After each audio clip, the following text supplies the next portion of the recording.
시청자 여러분 안녕하십니까. 뉴스7의 김명우입니다. 의대 증원 문제를 놓고 정부와 의사들의 갈등이 3개월째입니다. 이 소식을 전할 때마다 환자 곁을 떠난 의사들의 주장은 공감을 얻기 힘들다고 말씀드렸는데 양측은 아직까지 접점을 못 찾고 있습니다. 일단 정부는 의대 증원 자율 조정안을 전격 허용하면서 기존보다는 유연한 태도를 보였습니다. 의료계는 증원을 취소하고 원점 재검토하자는 기존 입장을 고수해왔죠. 대한의사협회가 현재 대책회의를 열고 대응 방안을 논의하고 있습니다. 현장에 나가 있는 취재기자에게 이 회의 결과에 대해 물어보겠습니다. 송민성 기자, 회의가 마무리 단계인 것 같은데 정부의 자율조정안 수용에 대한 의사협회 입장이 나왔습니까? 네, 의협 비대위는 오늘 오후 5시부터 제9차 비상대책위원회 회의를 열고 조금 전 회의가 끝났습니다. 정부가 허용한 자율조정안에 대해 대응 방안도 내놨는데요. 잠시 후 오후 7시쯤에 공식적으로 회의를 종료를 하고 곧이어 언론 브리핑을 곧바로 들어갈 예정입니다. 오늘 의협 비대위는 의대 증원 자율 조정안에 수용 불가라는 입장을 밝혔습니다. 합리적인 대안이 될 수 없는 데다가 의료계의 단일화는 원점 재논의일 뿐이라고 여러 차례 강조했습니다. 다음 주 첫 회의를 여는 정부의 의료개혁 특위에도 불참할 거라고 예고를 했는데요. 이 증원 문제를 논의하는 데 시민단체와 환자단체 등이 어떤 역할을 해낼지가 회의적이라고 밝혔습니다.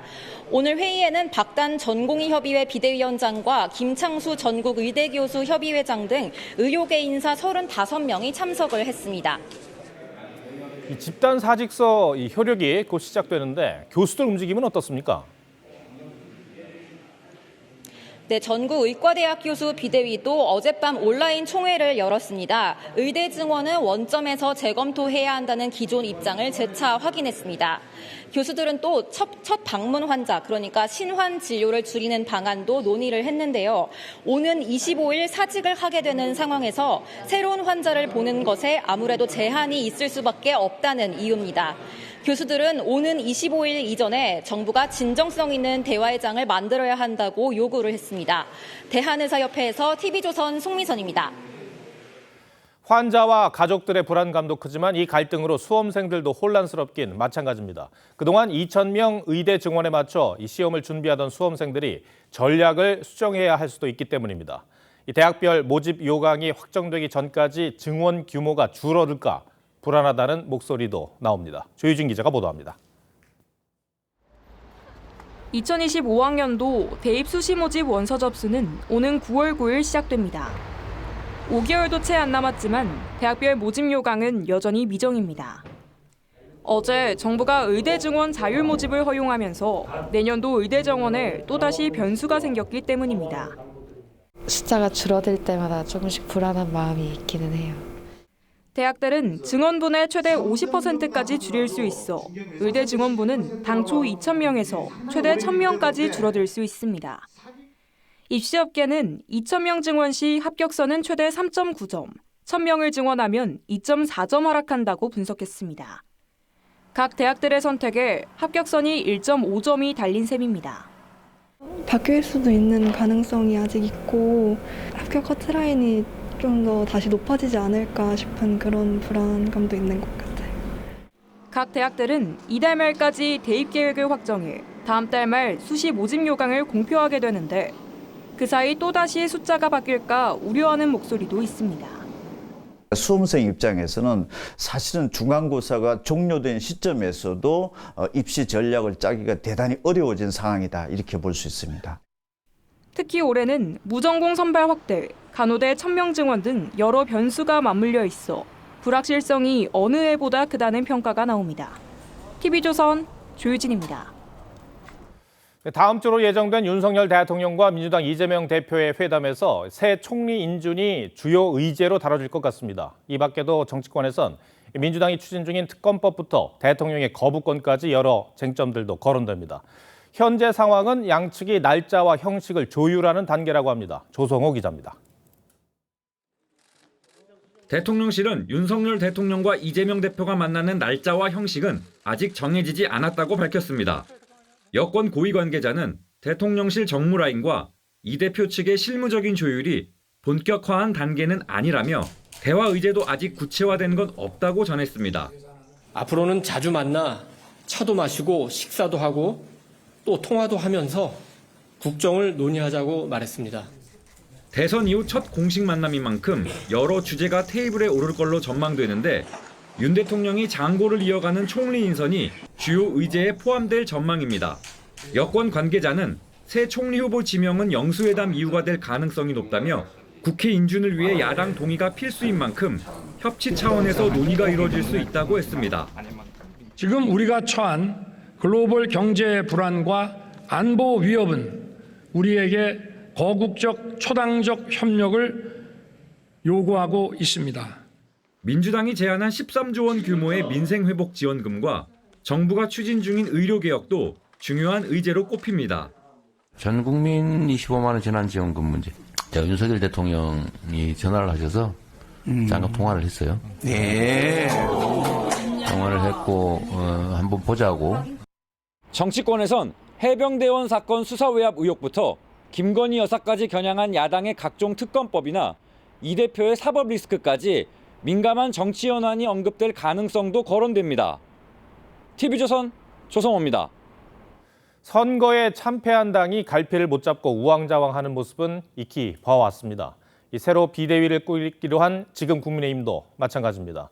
비대위의 성격을 놓고 당내 파열음이 나오고 있습니다. 위기감을 못 느끼는 것 같다는 지적이 그래서 나오는데 수도권과 영남 사이 갈등으로 번질 우려도 있다고 합니다. 윤동민 기자가 보도합니다. 국민의힘 윤재욱 원내대표는 향후 출범할 비상대책위원회의 성격에 대해 정해진 바 없다고 했지만 아직까지 어느 한쪽으로 방향을 정한 것은 아닙니다. 당선인들 사이에서는 비대위가 실무 관리만을 맡는 관리형으로 출범하는 게 낫다는 의견이 모아졌습니다. 하지만 수도권 당선인들과 낙선 고배를 맛본 원외 인사들은 당원 100% 투표로 새 지도부를 뽑는 전당대회 룰을 개정할 혁신형 비대위를 세워야 한다고 요구하고 있습니다. 영남 중심의 그런 지도부가 느끼는 민심하고는 너무나 차원이 다르기 때문에 비대위 성격에 대한 당선자와 낙선자 간의 의견 차이가 당내 수도권과 영남 간의 지역 갈등으로까지 번지는 모양새입니다. 인천 지역 5선인 윤상현 의원이 영남 중심당의 한계에서 벗어나야 한다며 당을 폭파시키는 혁신으로 황골탈퇴에 나서야 한다고 주장하자 대구 시장 출신인 권영진 당선인은 선거 때만 되면 영남에 표 달라고 애걸복걸하고 문제만 생기면 영남 탓을 한다고 반박했습니다. 차기 당권주자 중 한 명으로 꼽히는 안철수 의원은 7월 전당대회에 나가지 않기로 결심했다고 했습니다. TV조선 윤동빈입니다. 민주당은 이재명 대표 연임론에 점점 무게가 실리고 있고 이 친명계 중진들을 중심으로 국회의장 경쟁이 치열해지고 있습니다. 여기에 강성 당원들은 국회의장도 당원이 뽑아야 한다는 주장을 한다고 합니다. 최원국 기자가 전해드립니다. 관례상 원내 일당의 최다선이 맡는 국회의장은 6선 고지에 오른 추미애 당선인과 조정식 의원이 거론되고 있습니다. 추 당선인은 이른바 혁신의장을 내걸고 개혁 입법에 앞장서겠다고 했습니다. 민의를 잘 수렴하고 그런 의회를 이끌 의장이 필요하다라는 게 저의 소신입니다. 조정식 의원도 사무총장직에서 물러나 국회의장 출마를 준비하고 있습니다. 사무총장 재임 기간 가장 큰 보람은 무엇보다 대표님과 최고위원님들 모시고 총선 승리에 일조했다는 것입니다. 여기에 5선인 친명계 좌장 정성호 의원과 김태년 전 원내대표도 가세해 치열한 경쟁이 벌어질 전망입니다. 국회의장은 당 내부 경선을 거쳐 본회의에서 무기명 표결로 선출되는데 강성 당원들 사이에선 국회의장도 당원이 뽑아야 한다는 주장이 나옵니다. 역대 국회의장들 상당수가 여야 합의를 강조하며 나름 중립을 내세웠던 것과 달리 당심을 반영한 국회의장을 통해 입법 장악력을 더욱 키우겠다는 뜻으로 풀이됩니다. 국회의원들이 뽑는 게 맞죠. 다만 이제 책임성을 좀 강화해야 될 텐데 이번에도 아마 이게 꽤 논란이 되긴 할 것 같아요. 이 대표는 일단 위험한 발상이란 반응을 보였지만 당원 소통 행사에서 첫 건의로 소개한 만큼 장기적 논의를 거쳐 현실화할 가능성도 있습니다. TV조선 최원국입니다. 네, 이란이 이스라엘의 공격을 장난감 수준으로 평가절하하면서 대응하지 않겠다고 했습니다. 이스라엘도 아무런 입장도 밝히지 않고 있습니다. 양측 모두 전면전으로 확산하는 걸 자제하는 분위기죠. 국제사회 압박이 영향을 미친 것으로 보이는데 확전의 불씨는 여전히 남아 있습니다. 류주현 기자입니다. 이란 이스파한 공군기지의 위성 사진입니다. 전날 공격을 받은 것으로 알려졌는데 큰 피해는 없어 보입니다. 이란은 이스라엘의 공격이 아이들 장난감 같았다며 더 이상 대응하지 않을 것이라고 했습니다. 다만 또 공격을 받으면 가만히 있지 않겠다고 했습니다. Takes action against the interests of Iran, the next response from us will be immediate and at a maximum level. 미국도 이스라엘과의 국방장관 간 전화 통화에서 중동 지역의 안정 문제가 논의됐다고 전했습니다. We continue to consult with our allies and partners, including in the region, obviously, and to reduce further risk of escalation. 이스라엘과 이란 양측 모두 전면전 위험을 고려해 상황 관리에 들어간 모양새입니다. 하지만 이번 사태로 적대감 역시 노골화하면서 갈등의 불씨는 여전히 남아있다는 분석도 나옵니다. 이스라엘 언론은 국제사회의 노력에도 중동 전쟁의 가능성이 더 커진 것처럼 보인다고 했습니다. 이런 가운데 이라크 중부 옛 친이란 무장단체 군사기지가 폭격을 받아 9명의 사상자가 발생했는데 미국은 공격설을 즉각 부인했습니다. TV조선 류주현입니다. 이런 와중에 북한은 미사일 도발을 이어갔습니다. 이번에는 전략 순항 미사일과 신형 지대공 미사일을 발사했다며 사진도 공개했습니다. 마침 한미 공군 훈련 시기라 이를 노리고 요격용 미사일을 쏜 것 아니냐는 분석이 나옵니다. 박지호 기자입니다. 순항미사일이 하얀 연기를 뿜으며 솟구칩니다. 이동식 발사대에선 지대공 미사일이 강한 화염과 함께 발사됩니다. 북한은 어제 오후 미사일 총국이 전략 순항미사일의 초대형 탄두 위력 시험과 신형 지대공 미사일 시험 발사를 진행했다며 사진을 공개했습니다. 지대공 미사일엔 별똥별을 뜻하는 별지라는 명칭도 새로 붙였습니다. 북한은 주변 정세와는 무관하다고 주장했지만 한미 공군이 지난 12일부터 진행 중인 연합훈련에 대응해 요격용인 지대공 미사일 시험을 한 것 아니냐는 분석도 나옵니다. 공습을 주고받은 이스라엘과 이란 상황을 감안해 무기 수출을 염두에 둔 과시용일 거란 관측도 있습니다. 최근에 미사일 발사, 마치 완성된 것과 같은 미사일의 제시, 이런 것들은 결국은 김정은 실력을 자랑하기 위한 부분과도 연관이 깊다고 보여집니다. 합동참모본부는 북한이 서해상으로 발사한 미사일을 감시 추적했다며 세부 재원 분석과 함께 도발 징후를 예의주시 중이라고 했습니다. TV조선 박주호입니다. 오늘 전국에 비가 내리면서 덕분에 요 며칠 우리를 괴롭혔던 황사는 씻겼습니다. 이 빗속에도 뛰는 거리에 따라 기부금을 적립하는 달리기 행사에는 많은 시민들이 함께했습니다. 고승현 기자입니다. 5, 4, 3, 그냥 들어갈게요. 2, 1, 출발! 출발 신호와 함께 달리기 행사가 시작됩니다. 대학생과 직장인 등 개인 참가자부터 러닝 동호회 회원들까지 굵은 빗방울을 뚫고 달립니다.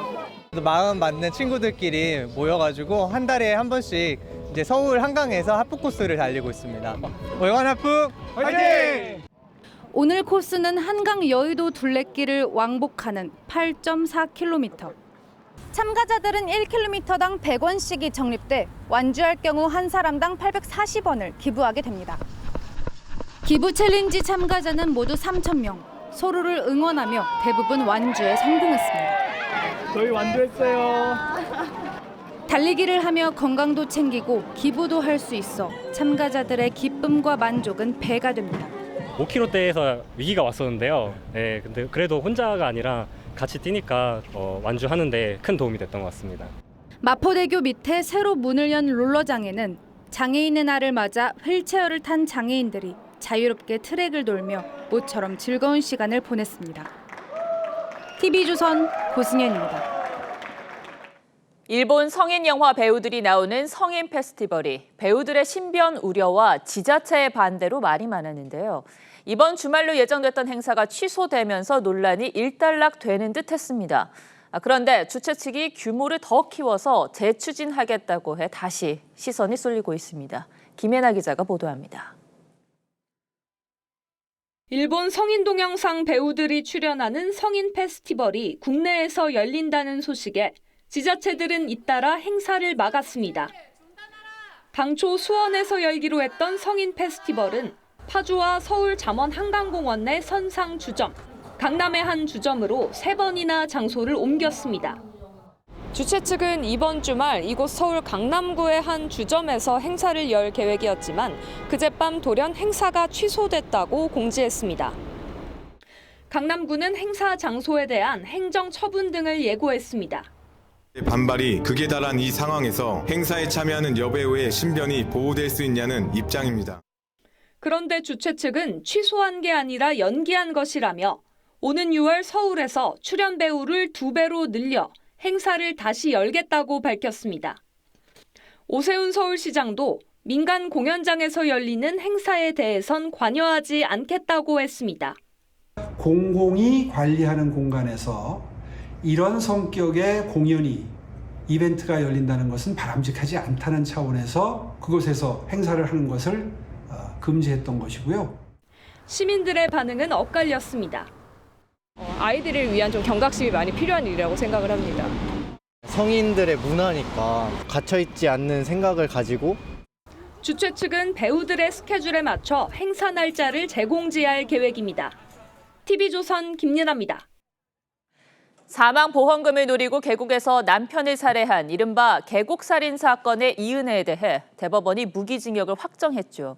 이번에는 이은혜와 숨진 남편의 혼인이 무효라는 법원 판결도 나왔습니다. 재판부는 부부관계가 아니라 이은혜의 일방적인 착취라고 했습니다. 천정원 기자입니다. 손으로 얼굴을 가린 여성이 구속영장 심사를 받기 위해 법정으로 들어갑니다. 계획적 살인 인정하십니까? 고인과 유가족들에게 미안하지 않으세요? 2019년 6월 8억 원대 사망보험금을 노리고 남편을 계곡으로 유인해 살해한 이은혜입니다. 이은혜는 지난해 9월 대법원에서 무기징역이 확정됐습니다. 이와는 별개로 최근 인천가정법원은 이은혜와 숨진 남편의 혼인이 무효라고 판결했습니다. 2022년 5월 이은혜가 재산을 노리고 결혼했다며 남편의 유족 측이 제기한 혼인 무효 확인 소송에서 법원이 유족들의 손을 들어준 겁니다. 재판부는 이은혜는 제대로 된 부부관계를 바라는 의사가 없었고 경제적으로도 숨진 남편을 일방적으로 착취했다고 판단했습니다. 실제 대기업 직원이던 피해자는 이은혜와 결혼한 이후 금융사와 대부업체에서 2억 원 가까운 빚을 지는 등 생활고에 시달렸습니다. 혼인 관계가 그대로 유지돼 있다는 것 자체가 가족들로서는 좀 참을 수 없는 일이고 넋이라도 편하게 해주고 싶다라는 게 이제 유족 측은 이은혜 딸 입양을 무효로 해달라는 소송도 진행 중입니다. TV조선 전정원입니다. 네, 쌍방울 대북송금 혐의로 재판을 받고 있는 이화영 전 부지사가 제기한 검찰청 술판 의혹이 계속 커지고 있습니다. 그런데 이 전 부지사 측 주장이 계속 바뀌고 있습니다. 뭐가 진실인지 헷갈릴 정도인데 사회부 권영석 기자와 따져보겠습니다. 자, 권 기자, 이 전 부지사가 진짜 술을 마셨다는 겁니까? 안 마셨다는 겁니까? 네, 이화영 전 부지사가 검찰청 술판 의혹을 제기한 건 지난 4일 대북송금 재판에서였습니다. 수원지검 내에서 쌍방울 김성태 전 회장 등과 외부에서 가져온 음식과 소주를 마셨고 얼굴이 벌개져서 한참을 진정을 시키고 난 뒤에야 구치소로 복귀했다고 했습니다. 그런데 이 전 부지사 변호를 맡고 있는 김광민 변호사는 그제 한 유튜브 방송에서 종이컵에 뭘 따라주길래 입을 댔더니 술이라서 안 마셨다고 말을 바꿨습니다. 그렇군요. 그런데 술을 마셨다고 주장하는 장소와 시간도 확실치가 않은 것 같아요. 네, 맞습니다. 술자리 장소도 계속 바뀌고 있습니다. 지난 4일 재판에서 이 전 부지사는 1313호 검사실 앞 창고에서 술을 마셨다고 했는데 지난 17일 김 변호사는 검사실 내 영상 녹화실이라고 말을 바꿉니다. 시점도 마찬가지입니다. 17일엔 6월 말부터 7월 초순경이라고 했다가 바로 다음 날 7월 3일 오후 5시쯤이라고 시점을 명시합니다. 그러자 검찰이 그 시간엔 이 전 부지사는 이미 검찰 조사를 마치고 수원구치소로 출발했다는 호송 기록 원본을 공개했습니다. 이에 김 변호사는 의혹을 제기한 날짜뿐 아니라 이 전 부지사 출정 기록을 모두 공개하라고 요구했습니다. 자, 그런데 한 가지 의문은 이 구속 수감된 피의자가 검찰 조사를 받을 때는 교도관도 함께 동행하지 않습니까? 네, 맞습니다. 김 변호사는 지난해 12월 한 유튜브에서 해당 의혹을 처음 제기하면서 술판을 보다 못한 교도관이 검사한테 항의까지 했다고 주장했습니다. 그런데 그자는 영상 녹화실 안을 들여다보려면 작은 유리창을 통해야 되는데 교도관들이 시야 확보가 안 돼서 음주 상황을 파악하거나 제지할 수 없었다고 번복합니다. 예. 그러자 검찰이 이번에는 문제가 된 영상 녹화실 사진을 이렇게 공개를 했습니다. 보시는 것처럼 가로 170cm, 세로 90cm의 통 유리창이 설치돼 있습니다. 검찰은 교도관이 유리창을 통해 녹화실 안을 훤히 들여다볼 수 있는 구조라고 했습니다. 그런데 이 술자리가 있었다면 이 누군가가 술과 안주를 가져왔을 거 아닙니까? 여기에서도 주장이 엇갈리는 것 같아요. 네, 일단 함께 술을 마셨다는 김성태 전 쌍방울 회장의 말부터 들어보겠습니다. 뭐 술을 마실 수가 없어요. 그건. 직원 시켜서 연어를 사오라고 했다 이런 주장도 그렇죠. 그건 상식적이지 않습니다. 김 변호사는 연어를 사와 검찰청에 반입한 인물로 김 전 회장의 최측근을 지목했습니다. 수원지검 지하 1층 출입구를 통해서 술이나 음식을 들여왔을 가능성도 제기했습니다. 그래서 저희가 해당 인물과 직접 통화를 해봤습니다. 예. 그런데 청사 지하 1층으로는 들어간 적도 없고 조사를 받으러 가더라도 1층에서 신체 검사를 통과해야 한다면서 음식물을 반입했다는 주장은 말도 안 되는 얘기라고 반박을 했습니다. 네, 검찰과 주변인들 대부분이 술자리는 없었다 이렇게 주장을 하고 있는 상황인데 이 전 부지사는 자신의 재판이 마무리되어 갈 즈음에 왜 술자리가 있었다고 주장을 하고 있는 겁니까? 네, 일단 이 전 부지사가 오는 6월 선고를 앞두고 검찰로부터 회유와 압박을 받았다는 점을 부각시키면서 형량을 줄이려는 전략이란 분석이 나옵니다. 일각에선 대북송금 피의자죠. 이재명 대표의 기소를 막기 위한 정치적 움직임이란 해석도 내놓고 있습니다. 네, 정치적으로 얽혀 있으면서 이 셈법이 복잡할 수밖에 없겠습니다. 자, 권 기자 잘 들었습니다.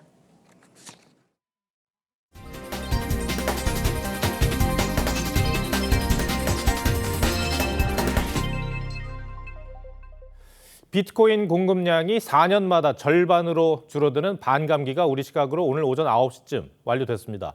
통상 반감기는 상승 계기로 알려져 있는데 이번엔 이렇다 할 움직임이 없습니다.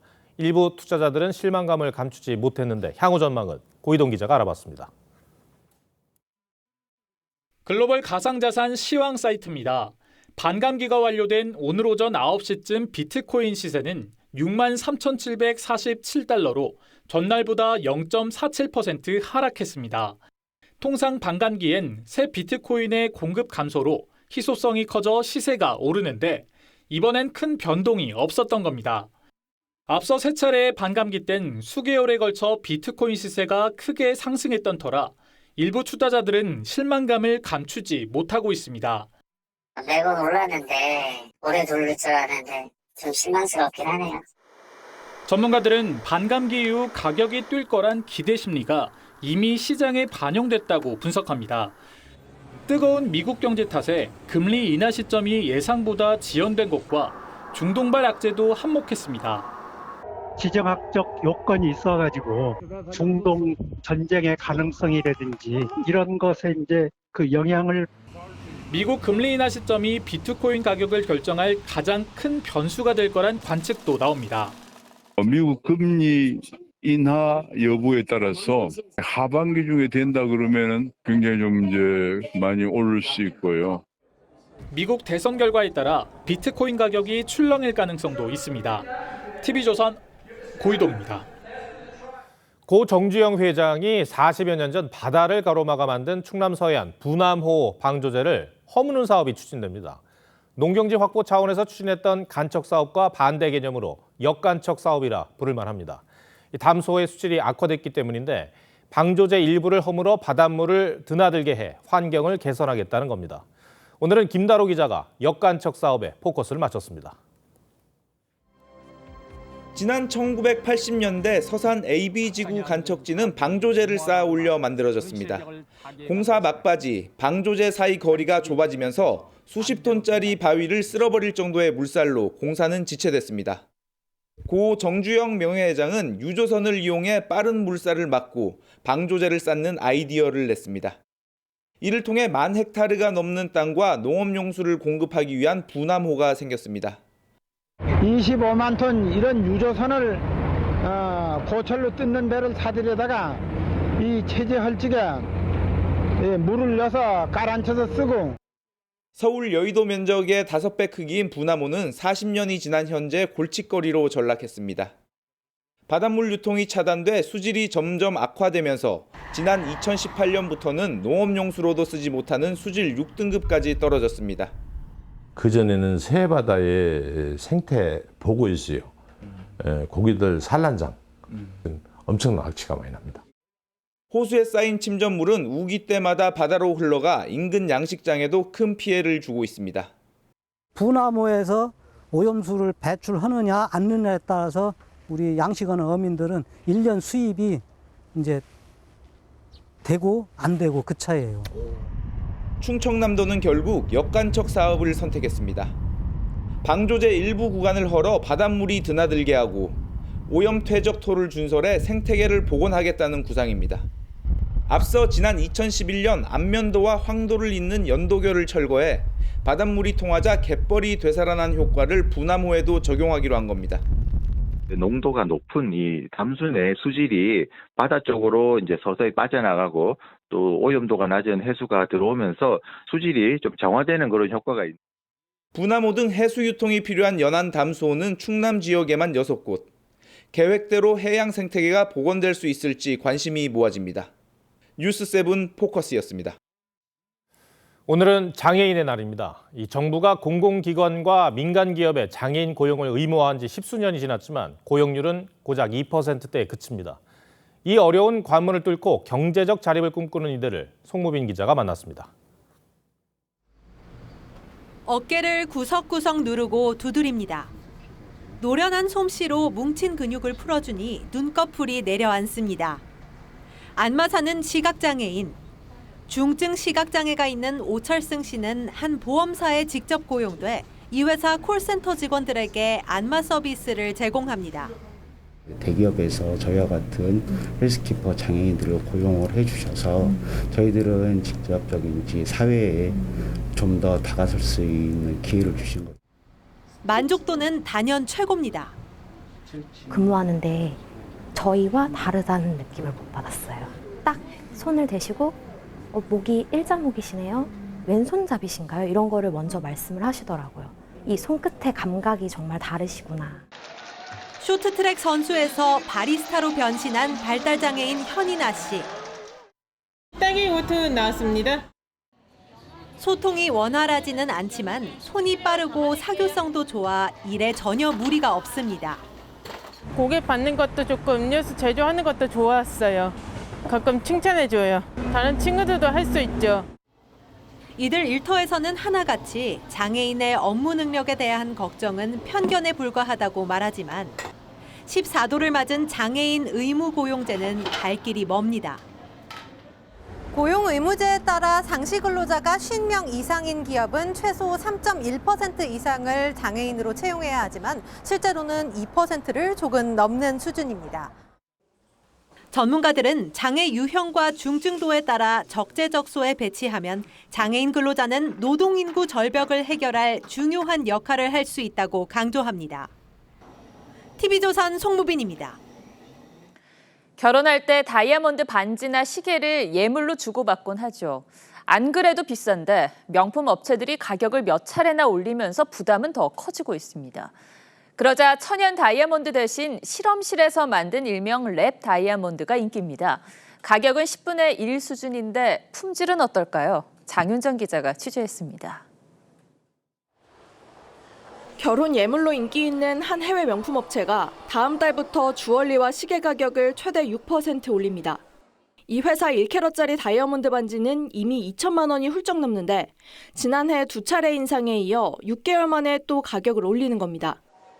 다른 명품 브랜드 9곳도 올 들어 제품 가격을 5에서 15% 올렸습니다. 사실 너무 많이 올라서 예전처럼 인센티브 이런 걸 받았다고 이제 그냥 아무 생각 없이 구매하기는 좀 어려울 것 같더라. 예물 가격이 천정부지로 오르자 실험실 다이아몬드, 일명 랩 다이아몬드로 눈을 돌리는 예비 부부들이 늘고 있습니다. 결혼 준비할 때 이제 혼수로 이것저것 알아보다가 실제 그냥 다이아랑 랩다이아랑 비교하면서 알아봤었어요. 다이아라는 제품 자체가 사실 너무 고가의 라인이다 보니까 천연 다이아몬드와 화학적 물리적 특성이 동일해 현미경으로도 구분할 수 없고 가격도 10분의 1 수준입니다. 랩다이아라고 말을 하니까 왠지 달라 보이는 느낌은 들기는 하지만 아마 이야기하지 않고 봤으면은 몰랐을 것 같아요. 한 브랜드의 올해 1분기 매출은 1년 전보다 3배 뛰었습니다.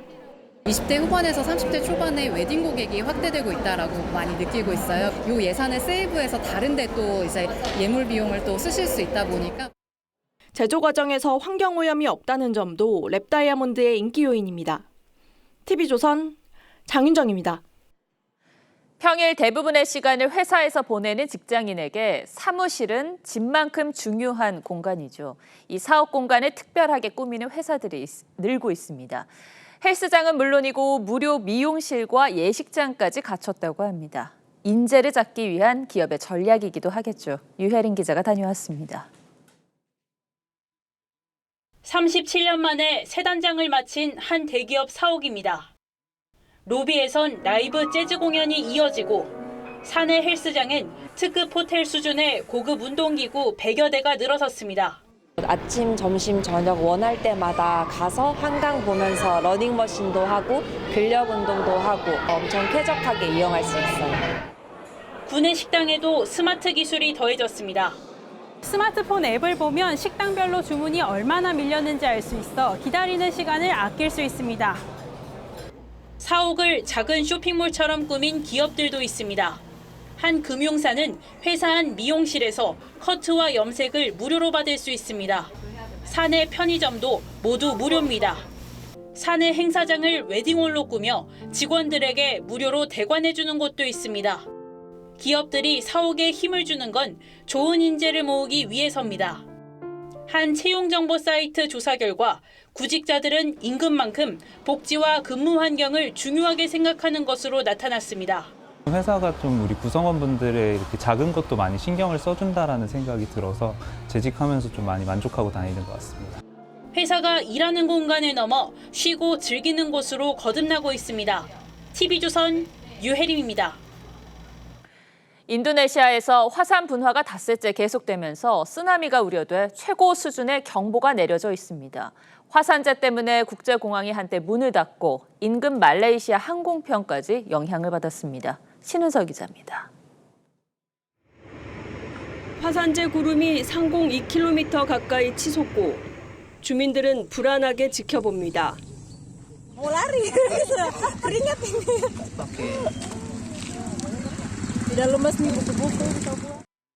화산 파편들로 지붕이 부서지고 마을 곳곳이 재로 뒤덮였습니다. 인도네시아 루앙섬에 있는 루앙 화산이 16일 이후 닷새째 분화하고 있습니다.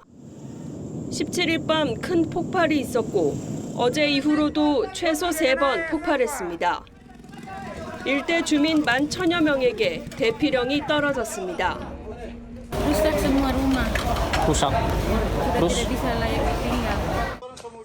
하지만 8,000명 넘게 집에 남아 있어 인명피해가 우려된다고 현지 언론은 전했습니다.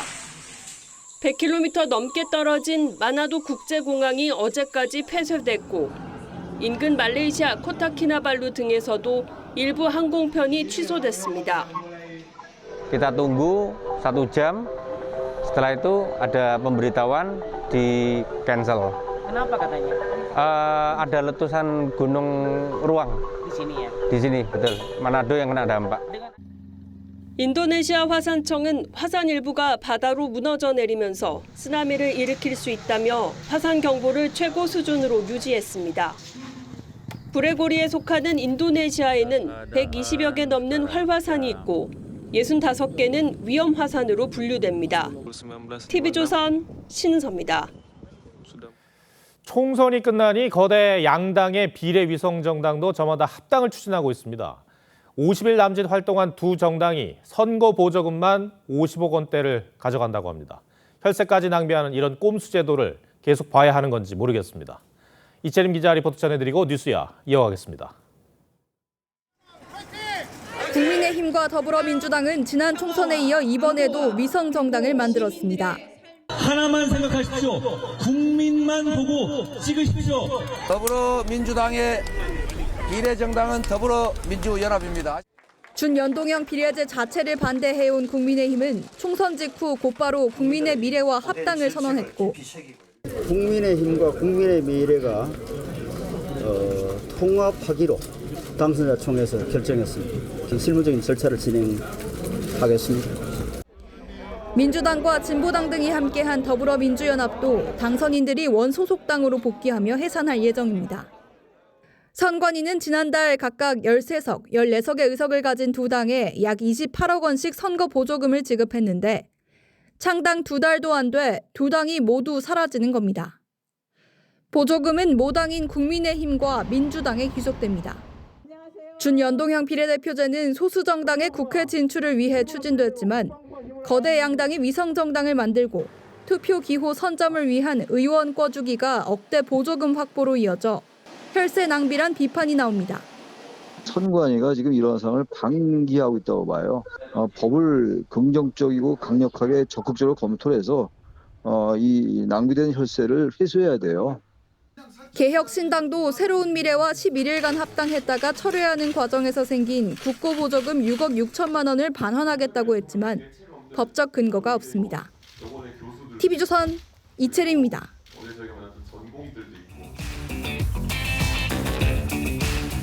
뉴스야 시작합니다. 정치부 최지연 기자 나와 있습니다. 첫 번째 물음표 볼까요? 네, 첫 번째 물음표는 협치와 협공 사이입니다. 최근 이재명 대표가 SNS에 올린 글이 협치를 빙자한 협공이었던 걸로 기억을 하는데 그러니까 누가 누구를 협공한다는 건지 의견이 분분했거든요. 네, 마침 이 총리 인선을 놓고 여러 야권 출신 인사들이 오르내리는 와중에 적었던 글이었어서 아무래도 해석에도 그런 방향으로 무게가 실렸습니다. 그 와중에 특히나 유력하게 검토됐던 박영선 전 중기부 장관이 협치가 기묘하다면서 수용 의사를 공개적으로 내비쳤는데 이재명 대표가 이 부분을 겨냥한 거다 이런 해석이 많습니다. 그러니까 협공이라는 말이 양쪽에서 끼고 공격을 한다는 그런 의미인데 그러면은 윤 대통령하고 박 전 장관이 자신을 공격하고 있다 뭐 이런 의미라는 겁니까? 예, 그 부분에 대해서 이 대표가 명확하게 설명을 내놓지는 않았습니다. 다만 야권에서는 문재인 정부 인사들과도 꽤 인연이 깊은 윤석열 대통령이 이를 지렛대 삼아서 친명계와 친문진영의 틈새를 더 벌리려는 걸 넘어서서 비명계가 여권과 함께 이 대표와 친명진영을 협공하려는 것 아니냐 이런 의심도 나오고 있습니다. 이 인선이 확정된 것도 아니고 또 정치권에서는 야권 인사를 총리로 기용하기도 하잖아요. 네. 그런데도 이런 반응이 나온 건 좀 앞선 것 아니냐 이런 목소리도 있는 것 같던데. 예, 사실 민주당 역시 그동안 협치를 꾸준하게 강조를 해왔던 부분이 있고 윤석열 정부의 국정기조 변화나 또 야당의 정책을 실현시키는데도 야권 출신의 총리가 더 대화하기는 좋을 겁니다. 오히려 여권의 강성 보수층에서 현 정부의 정체성을 놓고 다소 거친 반발이 나오는 것도 이와 아마 비슷한 이유일 텐데요. 다만 다음 대권까지 넓혀본다면 지금 거론되고 있는 야권 총리 후보군들이 이재명 대표의 잠재적인 경쟁자가 될 수 있다. 이런 시각이 적지 않습니다. 지금 민주당은 총선 이후에 이재명 체제로 완전히 완성이 됐다는 분석들이 많고요. 그리고 비명계는 대부분 별다른 역할이나 어떤 목소리를 내기 어려운 구도 아닙니까? 네, 현재로서는 이 총선 당시에 비명 행사다 이런 말이 나올 정도로 비명계 현역 의원들이 대거 낙천돼서 절대적인 숫자 자체가 줄어들었죠. 지난해 권리당원 투표 비중을 올리는 룰 개정을 하면서 오는 8월 전당대회에서 비명계가 당선될 확률도 희박해진 상태입니다. 여기에 만약에 이재명 대표가 당대표 연임까지 하게 되면 별도의 당원당규 개정을 거쳐서 오는 2026년 6월 지방선거의 공천권까지도 줄 수 있게 되는데 대권 잠룡이라 할 수 있는 서울시장 또 경기지사도 비명계 후보가 공천될 가능성 낮아지겠죠. 이 때문에 비명계 입장에서는 이번 총리 인선 과정이 오히려 체급을 올릴 수 있는 기회가 될 거다 이런 말까지도 나오고 있습니다. 이 대표도 협공이라고 각을 세우긴 했습니다만 이제 다음 주인가요? 윤 대통령과의 만남도 예정이 돼 있는 것으로 알고 있는데 네. 속내가 좀 복잡하겠어요. 네, 맞습니다. 이 국회 인준이 필요한 만큼 윤석열 대통령이 이재명 대표의 협조를 구할 가능성 현재로서 높은데 이를 단칼에 거절하기도 애매하지 않냐 이런 관측과 함께 별다른 타협점 없이 끝나게 될 거다 이런 전망도 나오고 있습니다. 네, 알겠습니다. 첫 번째 물음표 정해볼까요? 네, 첫 번째 물음표 협치와 협공 사이의 느낌표는 협잡보단 협력으로 하겠습니다. 네. 이 영수회담을 앞두고 연정이나 거국내각 이런 말까지 나올 정도로 이 대표의 입지 상당히 넓어진 상황인데요. 이번 총선에서 낙천된 당내 비명계 인사들과의 관계부터 제대로 정립이 된다면 통 큰 결단 못할 이유도 없을 겁니다. 두 번째 물음표는 뭡니까? 예, 두 번째 물음표 조국의 자기애입니다. 스스로 사랑하는 마음이 넘친다는 얘기입니까? 네, 맞습니다. 이 다름 아니라 대통령실 핵심 관계자가 브리핑을 통해서 언론에 공식적으로 한 말입니다. 이 조국 대표가 윤석열 대통령이 야당 대표들을 만나기 싫어서 4.19 혁명 기념식에 참석을 하지 않고 조조 참배를 했다 이렇게 비판을 하니까 전혀 사실과도 맞지 않고 세상 모든 일이 자기를 중심으로 돌아갈 수는 없다면서 자기애가 과한 생각이다 이렇게 반박을 한 겁니다. 조국 대표 측에서는 작년에는 참석을 했던 윤석열 대통령이 올해는 하지 않았는데 그 사이에 달라진 건 조국 대표가 야당 대표가 된 것밖에 없다 이렇게 말했는데요. 대통령실은 역대 대통령 모두 취임 이후에 한 번만 기념식에 참석을 했고 대부분 별도 참배를 했다 이런 사례를 들어서 반박하기도 했습니다. 조 대표는 대통령과 첫 악수를 못해서 아쉽다는 말도 했던데 뭔가를 준비를 했었나 봐요? 네, 그래서 살펴봤습니다. 이 어제 기념식에 참석한 조 대표 넥타이를 한번 보시면요. 4.19는 독재 종식 이런 글귀가 선명하게 박혀 있습니다. 무늬가 없는 검은색 넥타이의 이재명 대표 등과는 다른 모습이죠. 윤석열 정부를 검찰 독재 정권으로 규정하면서 이 땅에 어떤 형태의 독재이든 반드시 막겠다 이렇게 말한 조국 혁신당의 구호와도 연관이 있는 행위로 보입니다. 악수가 만약에 성사가 됐다면 해당 문구가 윤 대통령에게 당연히 보여졌을 거고요. 뭔가 강한 메시지가 현장에서 나왔을 가능성도 배제할 수 없습니다. 이 4.19 민주 영령들의 넋을 기리는 자리가 전혀 다른 방향으로 전개될 수도 있었겠어요. 네. 좀 다른 얘기인데 조국 대표가 쓰레기를 버리는 사진이 또 화제가 됐잖아요. 네, 맞습니다. 이 조국 혁신당의 조용우 정무실장이 공개한 사진들인데요. 조 대표가 쓰레기나 짐을 들고 내려올 때 한사코 수행비서에게 넘겨주지 않는다면서 쓰레기 봉투를 직접 버리는 모습이 사진으로 담겼습니다.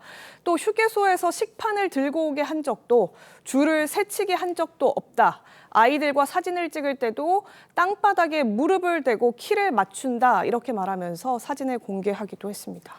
근데 방금 언급한 내용들은 보통 우리들이 다 하는 그런 행동들인데 굳이 조 대표라고 그래서 특별할 게 있나 싶기는 한데 이렇게 강조하는 이유가 있었습니까? 이 조 실장 설명대로라면 조 대표에 대한 편견이 많은 것 같아서 이런 이유입니다. 최근 불거진 국내선 비즈니스석 탑승 논란이나 공항 의전실 사용 문의와 관련한 구설수에 대한 반박으로 풀이가 되는데요. 이미 자녀 입시 비리 의혹으로 내로남불 논란이 불거졌던 조 대표 입장에서는 이런 비슷한 논란에 보다 적극적인 대응이 필요했던 걸로 보이기도 합니다. 네, 알겠습니다. 두 번째 물음표도 정리해 주시죠. 네, 두 번째 물음표 조국의 자기의 느낌표는 사진 찍기에 그쳐선 안 돼로 하겠습니다. 네. 오늘 마침 윤석열 대통령과 이재명 대표의 회담에 대한 조국 대표의 입장이 나왔거든요. 영수회담이 사진을 찍기 위한 형식적인 만남에 그쳐서는 안 된다면서 경제 민생을 해결을 모색하고 특검법에 성실히 답하길 기대한다 이런 반응을 보였습니다. 조국 대표의 특권 내려놓기 역시 사진 찍기에만 그치지 않기를 바랍니다. 네, 최지영 기자 잘 들었습니다.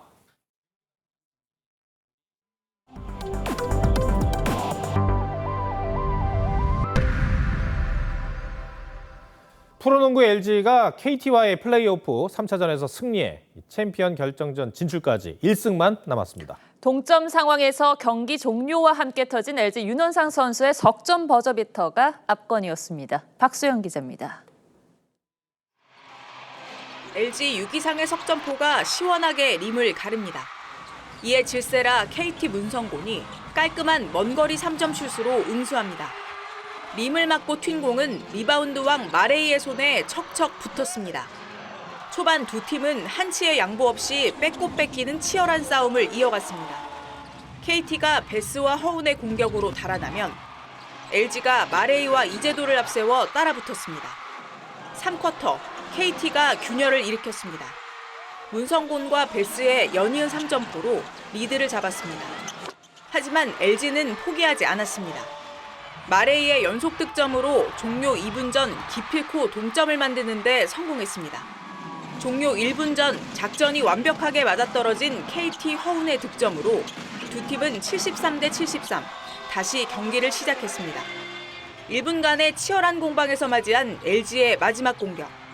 이재도의 패스를 윤원상이 버저와 함께 3점 슛으로 연결하면서 치열했던 경기를 끝냈습니다. 진짜 너무 좋아서 뭐라고 표현을 못할 것 같고 이 기분을 빨리 락커 들어가서 형들이랑 같이 즐기고 싶습니다. 기대가 화이팅! LG는 3승을 거두면 챔프전에 오르는 플레이오프에서 2승 1패로 유리한 고지를 점령했습니다. 역대 4강 플레이오프에서 3차전을 승리한 팀이 챔피언 결정전에 오른 경우는 90%가 넘습니다. TV조선 박소영입니다.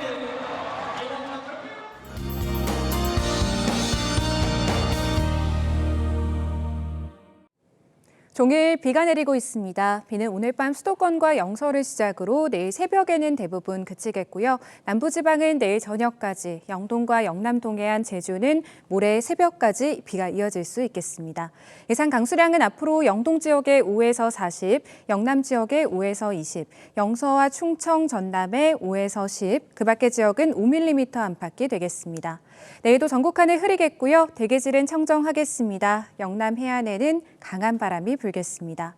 내일 아침 기온은 오늘과 비슷하겠습니다. 서울과 청주, 창원과 여수가 15도로 출발하겠고요. 낮엔 대부분 지역이 20도 안팎까지 올라 온화함이 감돌겠습니다. 반면 동풍의 영향을 받는 동해안 지역은 15도 안팎에 그치며 오늘과 비슷하겠습니다. 다음 주 화요일에는 영동과 남부, 제주에, 수요일에는 제주를 제외한 전국에 비가 내리겠습니다. 날씨였습니다.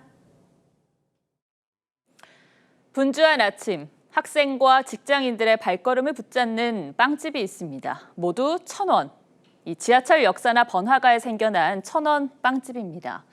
1,000원짜리 지폐 한 장으로 살 수 있는 먹거리가 사실상 사라진 요즘이다 보니 높은 물가에 지친 이들의 발길이 꾸준합니다. 선거를 앞두고 민주당 이재명 대표도 이 1,000원 빵집을 찾았고 또 대파를 흔들면서 물가 민심을 자극했습니다. 여러분, 850원짜리 맞습니까? 아니요! 5,000원이랍니다, 5,000원. 그 선거 전략의 결과는 우리가 알고 있는 그대로입니다. 실제로 투표를 할 때 가장 영향을 미친 게 무엇이냐고 물었더니 물가 민생이 1위였습니다. 사실 윤석열 대통령은 당선인 시절 물가가 민심을 어떻게 움직이는지를 들었습니다. 인플레이션을 이기는 정부는 없다. 인수위원회 워크숍에서 한 경제 전문가는 마치 지금을 예견한 듯 이런 경고를 내놨었죠. 일정을 바꾸면서까지 그 강연에 참석했던 초심을 꺼내볼 시점입니다. 뉴스7을 마칩니다. 고맙습니다.